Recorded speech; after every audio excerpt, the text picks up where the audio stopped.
Apollo and Big E, again. The Street Profits and the Dirty Dogs, again. Shayna Baszler loses, again. And two superstars go the distance, but one is no longer a part of the blue brand. We talk all this and more. SmackDown 4/30/21 right now.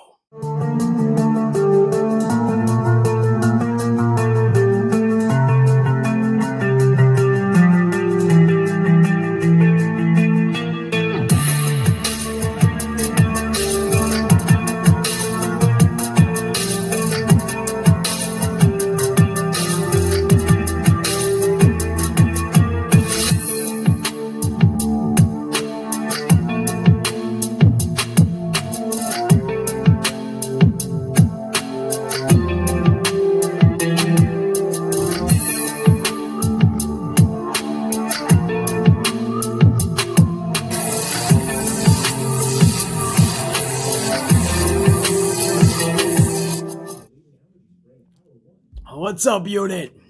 It's good to be coming at you guys for a SmackDown review in the office studio.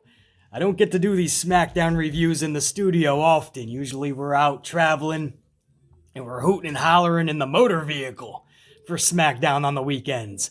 But I had some time. It's very early right now, obviously, but it's because we still do have a lot of traveling and business to get to. But it's good to be coming at you guys for a SmackDown review in the studio. It's been a minute. And the last time we guys got together, it was a live stream a couple of days ago. I believe Thursday, I want to say. And man, did we light that son of a bitch up. You know, when you do this long enough, I've done this for a few years now, 4 or 5 years, something like that. And you know when you're on and when you're just not. You know when you got your mojo. You know when you are just, that red light goes on and you're firing on all cylinders. You know, and then there's videos and live streams where you just don't fully have it, you know. But you got to push through because you know, if it's a stream, you got a couple hours. If it's a video, you got 30, 45, 60 minutes. And you better stay amplified for your audience. Because you got to entertain, especially when you're reviewing shows that are just not entertaining. You have to be that entertainment. But I knew from the first minute in that stream a couple of days ago, in that video, the thumbnail and all that is about Bret Hart talking shit to Triple H, really digging him, man. He's just digging a hole on Triple H. Bret Hart really went in on Triple H. We talked about that. Carmella venting frustrations on WWE's booking on the female talent roster. We talked about that in that video. You'll see her in the thumbnail. And we also talked about AEW and the presidential beating that AEW took in the ratings. We talked all of that. And I knew in the first minute, man, that I was just fucking on. You know, the first 7 minutes when I just rolled out a full 7-minute promo, fully amplified before I took the first sip of my coffee. It's when I knew it was going to be a wild 2 hours. I didn't know we were going to go near 3 hours. I didn't know you guys were going to come full steam ahead VIP status. And I didn't know we were going to have that much fun at the end of that live stream with the first ever Super Chat live stream championship. That came out of the whim. That was not pre-planned. That was impromptu. And that was all you guys, man. And we just had a lot of fun with that. Rachel Rocca took that championship. But there was some controversy. I can fucking speak. Let me get another swig. It's early. I told you guys. There was some controversy. Because I was about to end the stream and Rachel took the live stream championship, and all of a sudden Jacqueline Robinson came in with one, and I thought SoundCloud as well, but the stream was already in the process of ending, so Rachel kept the championship for the night. I went back and reviewed the tape. Jacqueline Robinson was able to get another super in before the stream actually ended, but Rachel Rocca came in with another 5 spot right at the very tail end after Jacqueline. And that's when it ended. So Rachel, even though there was some after the initial call that Rachel won the championship, the live stream championship, there was other supers that came in after, but it was Rachel who came in at the tail end. So I can announce the first ever live stream super chat champion is indeed Rachel Rocca. Good job, Rachel, man. Hold that shit tight because people are coming for that ass and that championship. That was a lot of fun though, man. So thank you guys, man. And I just wanted to clear that up. Who is indeed the first ever live stream champion? It is indeed, in fact, confirmed Rachel Rocca. So that was a lot of fun, man. And now we have to back to business because now we have to review SmackDown. Listen, is it as bad as Monday Night Raw? Usually no. But this show was Monday Night Raw-esque. You heard the cold open, man. I didn't need to spend 5 minutes on the cold open. It was literally a 20, 30-second cold open. I told you exactly. A redundant match after redundant match. Schmaz match. Baszler loses again. And then we went right to a main event that at least was good. But the bulk of the show, you just have to wonder, what are they doing? And you can't fathom that people can be that stupid, right? You don't want to think that people can be that stupid.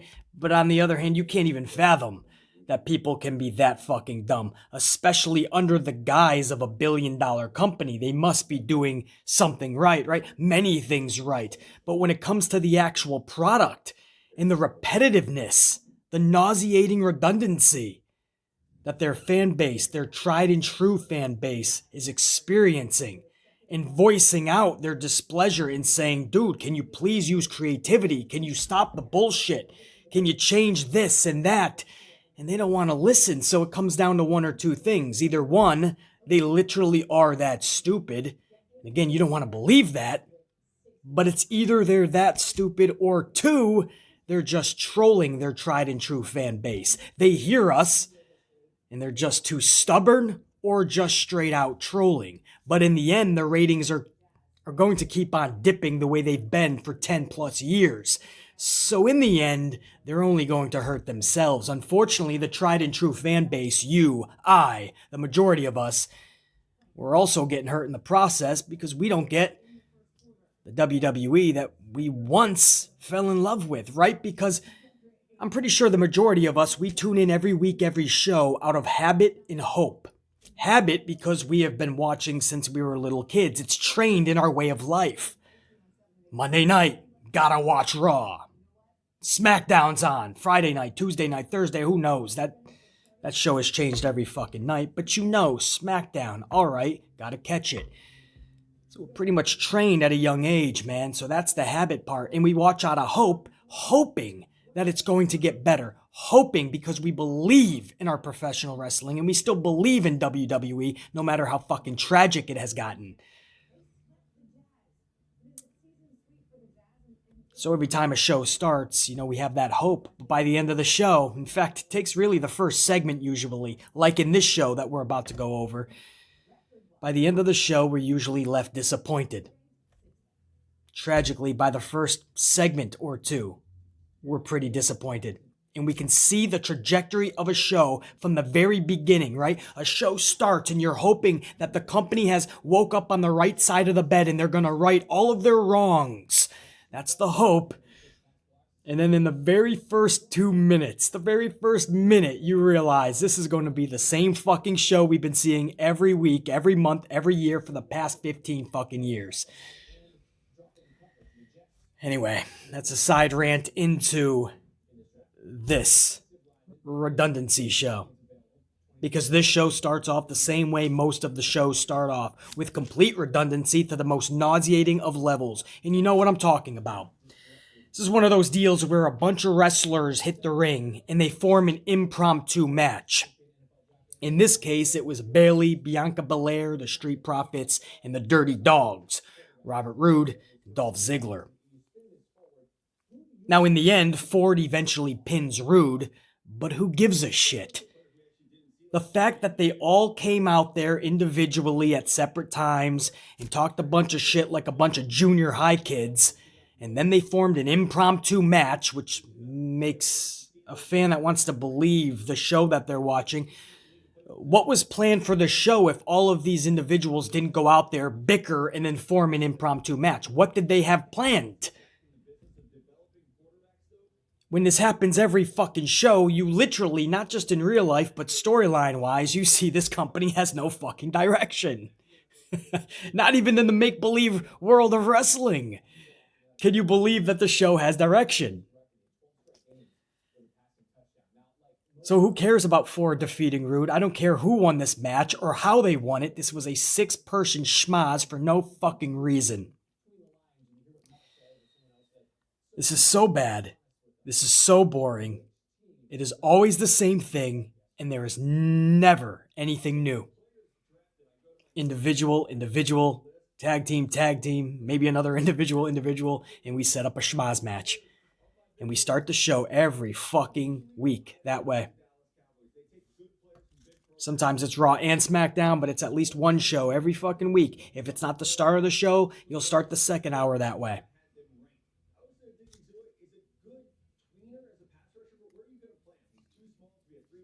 It leaves you wondering, when are we going to get creativity in this company? You are a $1 billion company. $1 billion. You put in all the assets, it's billions with an S. You are on national TV on Fox with 2 hours live on a Friday night. Don't get me started on Monday night live on the USA Network. 3 hours. Nationally. And you're not even excited enough to put out a creative show. It's like they don't care. McMahon doesn't give a flying fuck what 619 writers give him. Before the show, he's going to rip it up, and he's going to do what Vince wants to do. And he puts no fucking thought into it. Changes his plans by the fucking minute, right up until the very last minute. These poor wrestlers go and do shoot interviews, and they talk about how they never knew what the fuck they were doing, and if they did 5 minutes before, 1 minute before they went through that curtain, it was being changed. You hear these stories time after time. If the wrestlers feel like they're in a gigantic circus, and the fans are viewing a gigantic circus, that's how it feels to us, what do you think this company is? It's become a gigantic circus. If it walks like a duck and it quacks like a duck, it must be a fucking duck. This is a circus.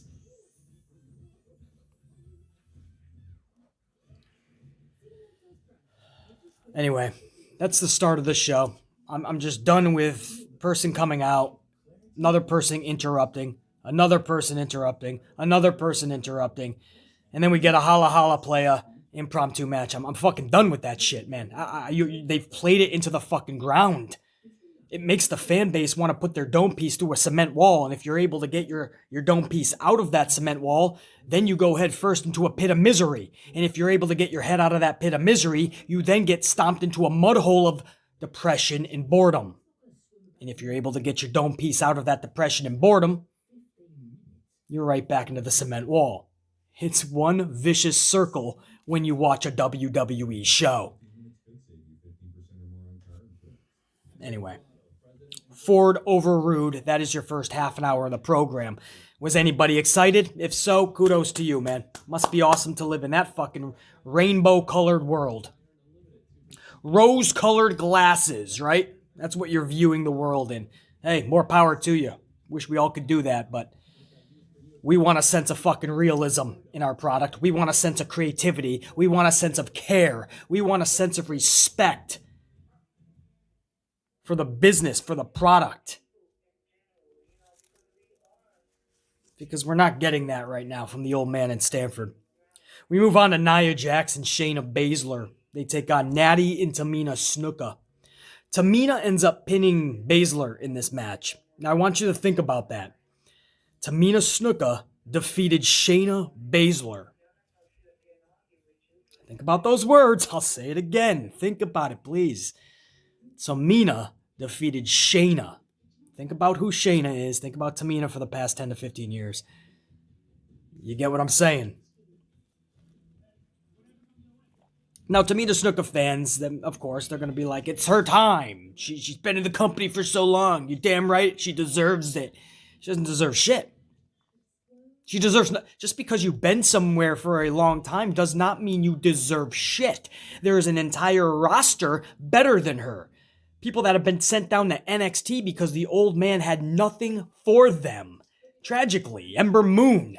You have nothing for Ember Moon. You have her chasing around a 24/7 title along with the rest of the catering crusaders to the point where she breaks her leg. And when she comes back, you still have nothing for her, so you bring her to NXT. You know what? That's fine. She's thriving right now with Shotzi Blackheart as a tag champion. And those tag belts down in NXT are a hell of a lot more important already in their first couple months than WWE's tag titles. The main roster, I assure you. But you have Asuka, and you have Naomi, and you have Sasha Banks, and you have Bianca Belair, and you have Ruby Riott. And I go on. But it's Tamina who now all of a sudden deserves it. But why? Because she's been there a long time. Are you going to tell me the talent? Are you going to tell me she's better than Sasha and better than Bianca and better than Ruby and better than Asuka and Io Shirai and Ember Moon and poor Kairi Sane, who was begging to go back to fucking Japan because she was being used like a fucking idiot? You're telling me Tamina's better than all of them. You're telling me that Tamina is better than Shayna Baszler. That's an obvious lie. So I'll call you out on that. Snap of a finger, blink of an eye, drop of a fucking hat. So it's longevity. That's what we're going on. The Snuka name has kept Tamina employed. And don't tell me that's not the case. I just saw Mickie James get fired. Mickie James. Everybody likes to pick on Peyton Royce and Billie Kay. Well, you're telling me Tamina Snuka is that much better than Billie Kay or Peyton Royce. And I'm going to call you bluff. Yeah, I'm pissed off that Shayna Baszler lost again. I am. You look at Shayna Baszler's victories, they're with Nia Jax in a tag team, and it's always Nia Jax picking up the win. Shayna Baszler's singles competition is always losing. And when they win, when Shayna wins in that tag team with Nia, it's always Nia who's picking up the win. So it's every loss is Shayna. Every win is Nia. That's absolute ludicrousy. That's obnoxiousness. Shayna Baszler should have been something huge in this company. I'm not saying she had to be the level of Ronda Rousey, but she has to be in the same league in discussion of Ronda Rousey. And instead, we talk about Shayna Baszler like a fucking jobber. And that, my friends, is bullshit. And BC's talking major bullshit. If you tell me Baszler didn't deserve more in this fucking company this past year and a half, you're telling me she doesn't deserve more, then I'm telling you, bullshit, you're lying to yourself and nobody else. Check yourself, literally. Because nobody else is going to buy your bullshit. We know what she brings to the table. At the very fucking least, she's better than Tamina. That's not even shade to Tamina, by the way. She's a great human being, a great individual. Glad she's employed. Awesome. That doesn't mean you skip the line because of longevity. It doesn't mean the company wakes up one day and says, oh, she's been here for 10 years. Let's give her a huge push over our top talent. It doesn't work that way. You want to build her up? You want to make Tamina a beast? Hey, that's fine, man. Let's do it. Because I've been urging this company to do this for the past 15 years. Get creative, build stars, and create interesting storylines. But you can't just jump the line and beat somebody like Shayna Baszler, because that is destructive to somebody like Baszler. You can't build somebody up by tearing another down. It's destructive booking for your talent. Shayna Baszler got to the main roster and we all went, oh, this is going to be good, man. No matter how McMahon tries to ruin her, she's going to come across as so badass. It's going to be fucking good, right? She's going to be in the category of a Ronda Rousey. And McMahon is going to be forced to start booking her as such. But McMahon found a way. He found a way to ruin Shayna Baszler in more ways than one, because McMahon found a way to take the self-esteem, the confidence, and the care out of Shayna Baszler. He has literally broken Baszler down mentally. And I say that because you watch Baszler in the ring nowadays, this is not the same Baszler that was in NXT or the one that first got to the main roster. Baszler nowadays, she's checked out. It's like she doesn't even give a fuck. And who can blame her? You watch when she got pinned to Tamina. Watch the pin. And right after that 3 count, Baszler didn't just roll out of the ring, which is what you're told sometimes by the ref to let the faces or the people that are supposed to be celebrating in Vince's eyes. He wants the ring just for them. So the ref will tell you, roll out immediately after you lose. Baszler made it a point to sit right the fuck up. On her ass, just got right up and then rolled out. She sold it a little more on the outside when she saw Nia really selling it when she was screaming back into the ring. So Baszler sold it a little more. But you watch right after that pin and you could tell she did not want to do that fucking job. She was checked out anyway, so who gives a fuck? Let's get it done with. Give me my fucking money and let's move on. Watch it. She sits right the fuck up and then rolls out. I don't give a fuck attitude, and I do not blame her one bit. But it's sad that it has come to that McMahon has broken her down to that point. I played an interview for you guys a couple of times now. Once it was a live stream, maybe I played it on a regular vid recording. But it was Baszler talking, I believe, to Renee Young. And Baszler told a story about how McMahon told her to stop doing a bunch of shit that she was doing in the ring, which Baszler was fine. Why tell her to stop what is working? But that's Vince for you. He'll fuck with you mentally. So then Baszler changed all those things. And when she came back from the ring, back through the curtain one night, McMahon was pissed off. I think it was a match with Baszler and Natty. And he was pissed. And Baszler was confused, but I thought you told me to switch this. So they went back out. They had to redo the match, her and Natty. And she basically went back to what she was doing when she first got to the roster and was told not to do by McMahon. And when she went back to the curtain, McMahon goes, "That's what I wanted to see. That was it." And Baszler was so mind-fucked. She was like, I didn't know what to do. So one day she literally went to Vince's office, waited outside till he was able to see her. She walked in and she said, "Just don't give up on me. I know you're kind of mixed on how to perceive me, but don't give up on me because I will make you money in this business. I will be something big. Just don't give up on me." And I think Vince saw that as weakness when she went into that office. I think Vince kind of looked at that like a little bit of groveling when Baszler was just trying to say, hey, I'm in it for the long haul. I'm going to be a company gal. I'm going to bust my ass and I will get this right. But McMahon, I know how McMahon thinks. McMahon looked at that and said, I'm going to fuck with her. She's weak. Because ever since then, she's been fucked with. I just hate to see talent that, I understand. I'm not in any creative position in WWE for no big wrestling company. I get it. But I know how creative I am. It's how I gained a following. It's how I gained an audience. I know my ideas. And they're in the realm of realism. It's not like ideas in some fantasy fucking world where I'm playing Monday morning quarterback in fantasy booking. No, these are ideas that can be implemented with the talent on that roster. Very realistic scenarios, and I know that I can put together captivating television from hour 1 to hour 3 on Raw, or the very first minute of a SmackDown to the very final minute. I know what I can do with these talents, and to see them not just wasted, but broken down and thrown to the wayside, it's absolute. It's not just mind-boggling, it's fucking depressing. It's fucking tragic. Yeah, I'm not happy with the whole Shayna Baszler thing, guys. But she loses to Tamina Snuka. But there's a bigger problem on hand. Shayna is checked out, man.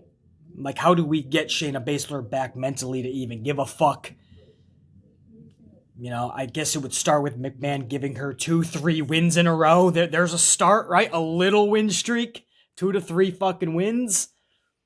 It's not asking a lot. But I just don't see Shayna Baszler winning 3 matches in a row. Not in this company. I don't. So we have the just over the first half an hour of the show. We have a schmaz match. And then we have a fucking tag match with Nia and Shayna and Natty and Tamina. I mean, if anybody is interested in this show at this point, more power to you. I don't know how you do it. I really don't. Because at this point, I was literally just like, what am I doing? Fuck. If I didn't have thousands of people depending on this fucking vid the next day, I mean, I'd have a better time slamming my dome piece into a cement wall. Next was another professional return hype promo spot with Aleister Black. This was easily, aside from the main event, this was the best part of the show for me. 2-hour show. And it's sad when this is one of the best parts. A fucking 2-minute return hype promo spot with Aleister Black. But this was perfectly produced by Bruce Pritchard. He handles the vignettes and return hype promos and things of that nature. So I got to give Bruce Pritchard a round of applause, man. Bruce Pritchard is always good at that shit. He works hand in hand with Bray Wyatt and The Fiend and all of their shit with the Funhouse and all of that. He worked with The Undertaker in really making The Undertaker what he became. As The Undertaker, Mark Calloway says, a lot of that is owed to Bruce Pritchard. So I want to give him a big round of applause for what he is doing with Aleister now. Now, again, once that goes to the booking phase, that's going to be McMahon. Bruce is going to be blamed for all the booking decisions.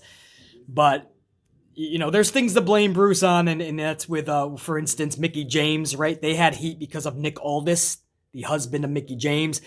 Talked a lot of shit about Bruce Pritchard while Mickie was still on the roster. You just can't do that and not expect retaliation. This company's petty as it is. And they're going to stand up for fucking Bruce, and Bruce is going to be pissed. The fuck, you fucking picking on me. Your wife's in my fucking company. Let's simmer down. Nick, relax. You're making it worse for your fucking wife. So there's things to blame Bruce on. But when it comes to the booking, guys, I'm telling you, no matter what the 619 writers or Bruce Pritchard deliver to McMahon, McMahon rips it up. Everybody says this. It's not just once or twice a show. He rips it up and he changes everything last minute. It's what McMahon does. So a lot of people like to blame Bruce for all the booking decisions when that's actually McMahon. But Bruce Pritchard's, he's always putting together these well-produced packages. And this is one of those where I got to give him kudos because this Aleister Black one was really fucking good. And this is where Bruce Pritchard shines, producing these type of promo spots. And I got to give, obviously, credit to Aleister Black because it was perfectly executed by Aleister Black. Man, if VKM will just give this dude the time of day and let him go, I'm excited to see a lot of feuds with Aleister Black. And this darker character, I'm excited to see a lot from this dude. So we'll see, man. Only time will tell. But McMahon's track record the past 15 years doesn't give us even a glimmer of hope. But the character, badass. But we said that about Bray Wyatt. We still do about Bray Wyatt in The Fiend. But when it gets to the booking phase and Vince gets his hands on it, nobody can help that, man. And Vince will find a way to tarnish it, ruin it, and destroy it, throw it to the wayside. Can't let anybody become bigger than the company. Bray Wyatt obviously has the potential to be, and Vince doesn't like that. Aleister Black clearly has the potential to be, and Vince doesn't like that, unless he handpicked you. He doesn't like that shit. Hour number 1 ended with another rematch between IC champ Apollo and challenger Big E. If it feels like you've seen this 4 or 5 times, it's because you've seen it 4 or 5 times. Title on the line. This was one of their better matchups, at least, ending in a disqualification of Apollo when Commander Aziz, Commander OGs, oh jeez, that's what I think of when I see this dude. But he causes a disqualification on Apollo by taking out Big E. Owens then hits the ring for a save, but Sami Zayn extinguishes that fire, and then Commander OGs drops Sami where he stands. So basically, there was just a lot of hogwash, schmozzery in this thing post-match, but the decision was the right call. I love Big E, and I know he should not have dropped that title at WrestleMania. But that's the route that they wanted to go. They made their bed, now they got to lie in it. You can't have that title hot potatoed. It can't go back and forth.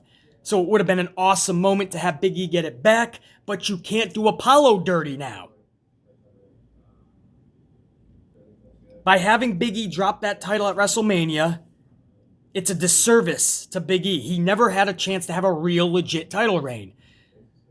But that's what they chose to do. That's the decision that they made. Apollo has the title. It can't just flip-flop. So the right call, whether we like it or not, the right call was indeed made.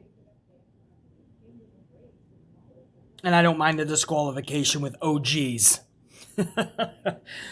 That's probably the best way. I could have done without the schmozzery, man. Owens and Zayn are back in the same ring, fucking continuing their shit, it looks like. You know? So is Owens next in line for the IC title? And can Owens... I don't know. Owens did beat Sami Zayn at WrestleMania, I do believe, right? So at least he rebounded a little bit from all of those losses. 3 huge losses in a row to Roman. He gets one big win over Sami at Mania. I guess you could call it a big win. I've seen that match 914 times, but we saw it again at Mania, but at least he won. So does he go on a winning streak and win that title? And it's still hot potato. So Big E had it last month, Apollo this month, and then next month, or later this month at Backlash, would it go back to Kevin or go to Kevin Owens? At that point, you're just taking a potato and tossing it around. That's what that championship becomes. So Owens cannot win that shit. So the only other options, if you put Owens with Apollo, is now Owens is back on a lose. So he had one big match win at Mania, and he's right back to losing. Hope you guys are keeping. I mean, this is the way I think, man. Booking matters. Wins and losses actually do matter. Whether we're tallying them or not and constantly telling people a win-loss record, that's not what I'm talking about. Subconsciously, your audience is always taking inventory of wins and losses and how people win and lose. It's how we create in our don't piece if somebody is a winner or a real loser. That's how we decipher. That's why 50-50 booking in WWE or in any pro wrestling company is absolutely tragic, because you're just ruining potential talent that could maybe become larger than life, or at least a really badass draw. 50-50 booking will ruin a talent. What WWE does horrendously, and they run it into the ground, is they make everybody 50-50 booked. Except for, of course, Roman, justifiably so, and Charlotte Flair, unjustified for Charlotte. But, you know, there's few that don't get 50-50 booked. But for the majority of that roster, man, everybody's 50-50 booked. So I don't know where they go, where they're headed with this Kevin Owens shit. I know that they don't even have a clue. We'll see. But that was the end of hour number 1. Thankfully, we could all take a fucking... take a breath, take a sigh, and think, okay, we only have one more of this shit to get through. That's what we're thinking, let's be honest. You're not having a good time by the end of hour number 1. This isn't an entertaining show. Nothing about that first hour is fun. Don't lie to yourself. And there's always the person that'll go, I actually enjoyed it. I didn't mind it. What didn't you mind? How can you honestly say anything in that first hour was a fucking draw to you or you popped for? I'm all for, difference of opinions, but come on, man. You got to be honest. You got to hold the company accountable. It has to start producing segment after segment of entertaining content. That was redundancy. A schmaz match, a fucking weird-ass tag match, and then a redundancy match.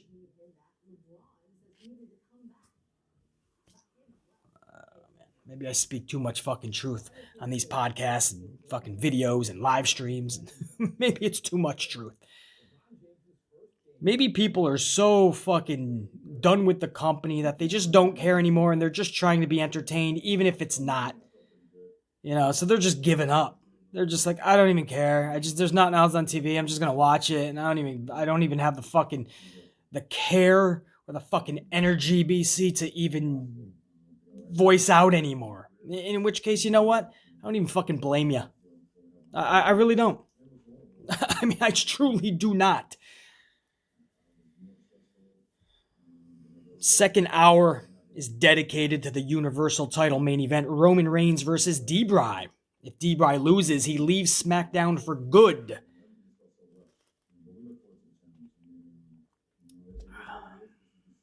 If he wins, he becomes champion. That's how it works, right?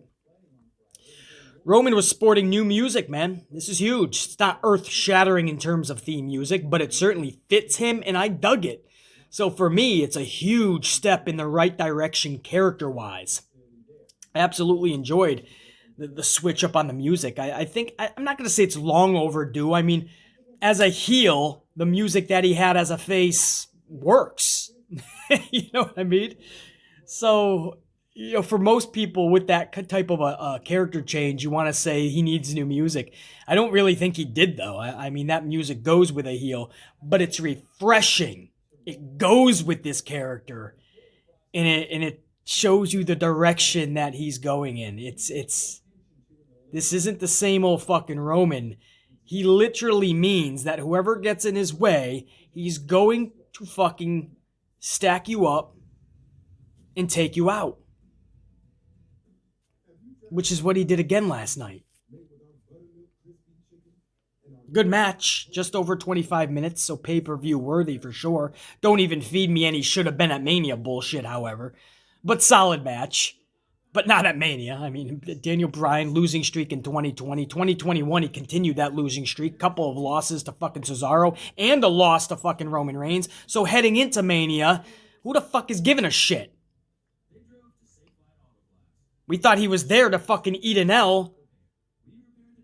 And he didn't even. And fucking Edge joined him in taking an L. So what the fuck was Bryan even in there for? We come to find out it was just for the yes chance. Even Daniel Bryan said he went to Vince and tried to talk his way out of it. He knew he didn't belong there. He knew the match that people want to see was Edge and Roman. Daniel Bryan went to Vince and said, I don't want to be in this thing. So don't feed me it should have been there. Yes, it's a good match, but you need more than just a good match. You gotta have reasoning. You gotta have the fucking storyline. You gotta have hair. You gotta have that big match feel. The way Daniel Bryan was booked, if you put him one-on-one with Roman at Mania, it wasn't a big match feel. You would have had to start that at Survivor Series last year, or at the very least at the Royal Rumble. Whether you like the decision of Edge winning or not, doesn't matter. They went with Edge. So you can't just have Daniel Bryan and Roman at Mania. It just would not have made sense. I still hear chatter about that. It should have been Daniel Bryan and Roman at Mania. How do you figure if they booked it that way and Daniel Bryan was booked as a main event of WrestleMania one-on-one for a championship starting in 2020, then I'd be on board. But you can't just pluck this guy in there just because you want to do some yeses at WrestleMania. Stop. This isn't 7 years ago. This isn't WrestleMania 30. Daniel Bryan no longer has that appeal. We all love the dude. The dude can still go in the ring, but he's no longer the same draw that he once was. Even the company gave up on him, and he even said recently in an interview he doesn't have the passion anymore. He's more of that father now for his kids. He's that family man. In fact, when he leaves, he just wants to go right back to his family. He doesn't even want to be there half the time. This is from this dude's words. When you lose that passion, it's done, man. This isn't the same Daniel Bryan. So, I understand he's got a good fan base that always wants to see him in main events of like WrestleMania and shit. But it's gone. It's done. And he lost this match. The finish was beautiful. Bryan passes out via the guillotine. Bryan gets some time off and most likely a run on the red brand upon his return. And Roman continues to be booked beast status. So everybody wins here. Bryan gets his time off. He gets to be with his family. The passion's gone. He's more of a family man. Go home. Enjoy that time. Roman continues to be booked beast status. Does Daniel Bryan come back to the red brand? Most likely. He's going to be doing a lot more creativity, and I think he's going to be doing a lot of creative for Monday Night Raw. I don't see that relationship lasting because McMahon is going to rip up all of his ideas. Bryan's going to get pissed, and he's going to be gone just as fast as Eric Bischoff or Paul Heyman, Jim Cornette 7 times, Bruce Pritchard 4 times, Jim Ross 5 times. You know, it's going to happen, man. Daniel Bryan in a creative role is not going to last very long because Vince is not going to go for the majority of his ideas. But I do also believe he's going to have one run wrestling-wise on the red brand if he does indeed go that route. Contract is expiring soon. He did talk about wanting to wrestle for other promotions, so there is a chance he might just take off. And this is the way WWE left the door and the windows open. Every hole in the wall, everything's open. If he wants to come in, they left it open. If he doesn't come back, then they can say, yeah, because he got kicked out of WWE. If he does come back, they left themselves wiggle room. I can fucking speak. Another swig. Wiggle room. So it's a way to save face. If he doesn't come back, yeah, remember, it's because he got kicked out of WWE. Remember the match with Roman? But if he does come back, they can say, well, actually, we never said anything about another brand. We just said he was getting booted from SmackDown. So I think it's a brilliant way to put the ball into Daniel Bryan's court. And realistically, he can be inserted should he choose to do another run. This time on the red brand. I don't see him going to NXT. That would do nothing for NXT. I mean, it would do something for NXT as a brand. For the talent, nothing. Sure, they'll have good matches, but you can't have Daniel Bryan show up to NXT and just take a bunch of fucking losses. That's disrespect to Bryan's career. And I understand the dude wants to put people over, but fuck, dude. Keep some of your legacy. I mean, the fans do not want to see you lose Nobody wants to see The Undertaker come back and lose 5 matches in a row. Nobody wants to see Edge come back and lose 4 or 5 matches in a row. John Cena, The Rock. Nobody wants to see our legends or people that we were so high on. In Daniel Bryan's case, still so high on. We don't want to see you losing all the fucking time. And on the flip side, you can't have Daniel Bryan go down there and beat the shit out of everybody. You know, we already have Finn Balor doing that and fucking other main roster people. Ember's down there right now with a championship, fucking the roster up for the females. You know, you can't have main roster talent just go back to NXT and beat everyone up. You also can't have him go down there and start losing a bunch.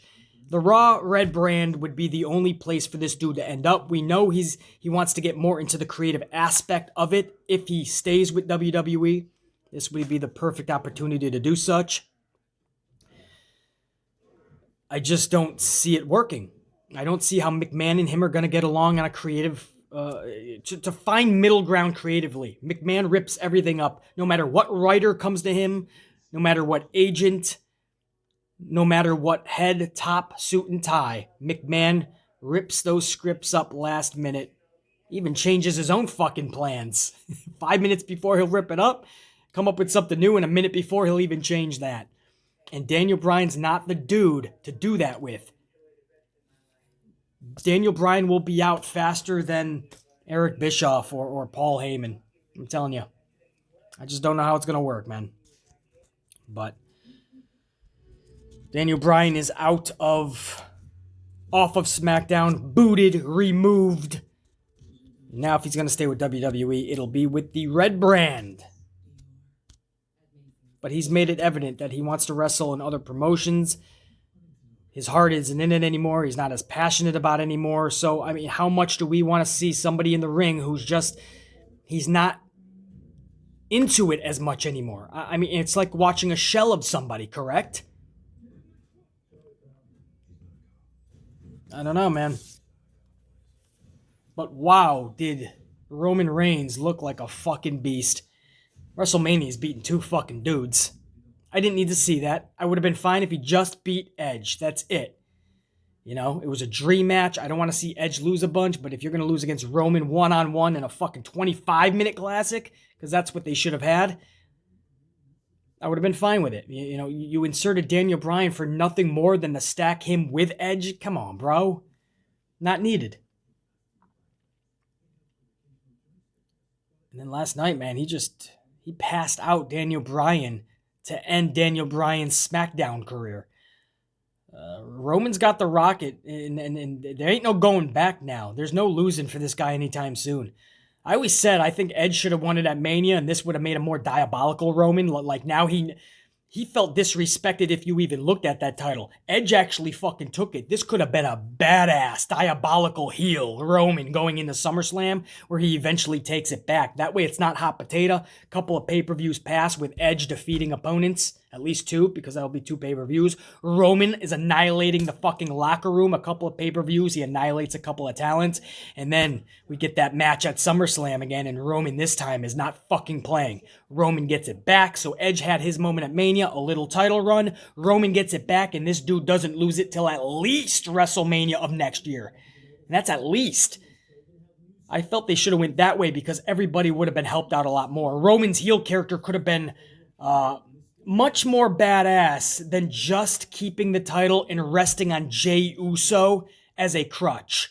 Because now we're seeing the same Jey Uso is going to take care of Roman's business. He never ends up getting the job done, but we see it every week. You know, it could have been a more fun storyline. Roman is just fucking irate. Roman feels ultra disrespected. Roman's obsession is to get that title back. And when he finally gets at SummerSlam, he vows never to lose it again. And I think Edge would have been a worthy adversary to do such.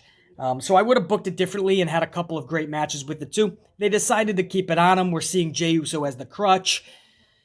And there's no going back now. Now there's no way Roman can lose that belt to anybody because now you have him at B status. And now you just got to, see where that rocket takes him. The switch up in music. I like it. The way he's winning his matches. Badass. The way he is carrying himself, his promos keep getting better. Paul Heyman is even taking a step back and letting this dude do his thing. You don't even need Paul Heyman grabbing the fucking mic to hype up his fucking announcement. He used to do that to Brock with the whole undisputed heavyweight champion Brock. No, you don't need to do that with Roman anymore. You just let Greg Hamilton do that shit. You don't even need to do the promos for Roman anymore. Roman is getting fucking dynamite on the mic. It's just everything about Roman is on cloud nine right now, and I'm sure the company, this is their wet dream, man. This is what they've been waiting for. They tried to force feed him as a face to us, and we just weren't buying it. And we said, we need to see this dude as a heel. We need to see this dude as a heel. They finally did it after 5 years.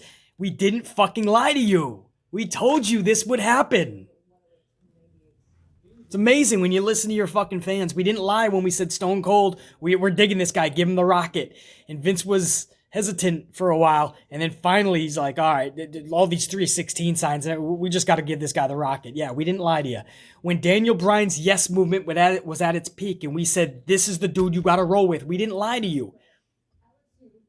That was probably one of, if not the biggest WrestleMania moment when D-Bry hoisted up that championship, and the yes movement culminated. We didn't lie to you about that shit. When we said The Rock needs to turn heel because the smiley Rocky Maivia was not working. But if you turn him heel, Vince, there's something in this kid. Well, he finally did it, and we were right. The Rock was born. Because you just listened. Roman, we didn't lie to you. 5+ years, turned this dude heel. They finally did it. At his stubbornness. Because Roman went to Vince and said, this is what needs to happen. If it was up to Vince, he'd still be being force-fed as a face. But Vince said, all right, this is what you want, kid. All right, hope you know what you're doing. Pretty much. He knew what he was doing. We knew what was going to happen. You're seeing Roman right now on another fucking... To say on another level is redundancy. To say he's on another level is cliche. This dude literally is on his own island. Now, who the fuck has the balls, the cojones, the how you doings to go to that island and step up to this dude, much less get the job done? I don't know. The Rock is the only major main event style match that I can think of. And what do? Do you give Rock the title and then the next night just have him forfeit it, say, I respect the business too much and you deserve a fighting champion who's going to be here all the time? I just, A, wanted to see if I still had it within me to be the champion that you guys still see me as. B, I wanted to do this for all of you. And C, I wanted to show my cousin, who has lost his way, who the real tribal chief of this family is. And The Rock relinquishes. Possible. Or does The Rock come back and do the job to Roman? Really passing that fucking torch. And by that point, you're talking LA 2 WrestleManias from now, so that'll be a 2-year reign by Roman Reigns. I'm cool with it because I'm old school. I remember a time when Bruno Sammartino and Hulk Hogan and Bob Backlund held championships for years. Not weeks, not months, but years. So I'm cool with it. But I'm sure you're going to have a lot of fans going, this is boring, this is redundant, this is stale. We need a new champion. Because today's fan has the attention span of a fucking wall drying from paint. Today's wrestling fan wants everybody to be on top of a merry-go-round. Go round and round and everybody gets that title. That is not the foundation that professional wrestling was founded upon. That's not at the core of what pro wrestling is. It's about those larger-than-life characters, those major storylines, and those real top dogs. You got to create those top dogs. It doesn't happen overnight. It takes a lot of attention and detail and care and effort and energy, resources. Roman had a head start. The company machine was behind him from day one. Now they're going the right direction. That's a scary thing. At least it's a good thing. So we'll see who's next for Roman. I'm the Amplified Man. That's your SmackDown review, April 30th, 2021. Your last day of April, man. Another month down like that. So May 1st is already upon us. Hopefully you guys kick this weekend's ass. Coffees and ass whoopings, you know that. Grab your Dunkin', Starbucks, local mom and pop shop coffees. Grab that shit. Down them. Whoop that ass. Whether you drink coffee or not, always remember, think, be, live, amplified. And until next time, guys, I'm the Ant-Man. Check you later.